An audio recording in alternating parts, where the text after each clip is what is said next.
আপনি কি জানেন, বন্ধ দরজার ওপাশে মৃতদেরও একটা জগৎ থাকে?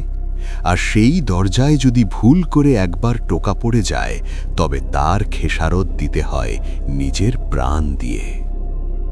শহর থেকে বহু দূরে আড়িয়াল খাঁ নদীর এক পরিত্যক্ত বাঁকে জঙ্গল ঘেরা সেই বিশাল জমিদার বাড়িটি আজও যমদূতের মতো দাঁড়িয়ে আছে।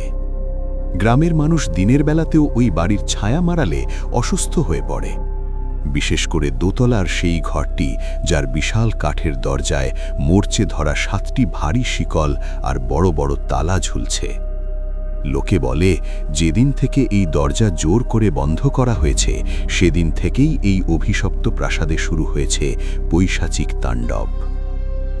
গভীর রাতে যখন সারা গ্রাম নিস্তব্ধ হয়ে যায়, তখন ওই বন্ধ ঘরের ভেতর থেকে ভেসে আসে হাড় কাঁপানো অট্টহাসি আর নখের আঁচড় কাটার শব্দ।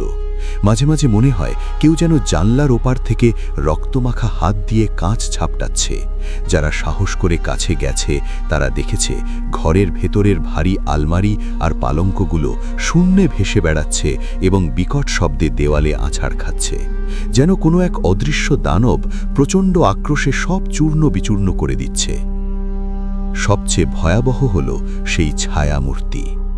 অমাবস্যার রাতে গ্রামের লোকজন দেখেছে দোতলার বারান্দায় 7 ফুট লম্বা কুচকুচে কালো এক অবয়ব স্থির হয়ে দাঁড়িয়ে থাকে।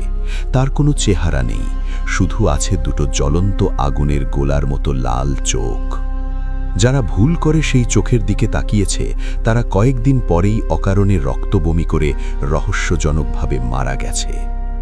আসলে এই বন্ধ দরজার পেছনে লুকিয়েছিল এক পৈশাচিক ইতিহাস।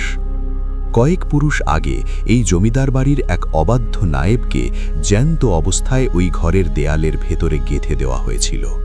মৃত্যুর সময় সে অভিশাপ দিয়ে গিয়েছিল যে তার অতৃপ্ত আত্মা এই বাড়ির কাউকে শান্তিতে থাকতে দেবে না। গল্পের শেষটা আরও করুণ। কয়েক বছর আগে এক সাহসী যুবক বাজি ধরে সেই বন্ধ ঘরের তালা ভেঙে ভেতরে ঢুকেছিল। পরদিন সকালে তাকে পাওয়া যায় ওই ঘরের মাঝখানে।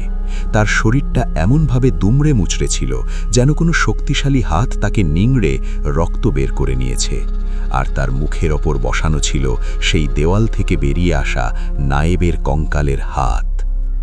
আজও সেই বন্ধ দরজার ওপার থেকে পাওয়া যায় তাজা রক্তের গন্ধ, আর বোঝা যায় সেই অভিশপ্ত আত্মা আজও তার প্রতিশোধের নেশায় ক্ষুধার্ত হয়ে বসে আছে।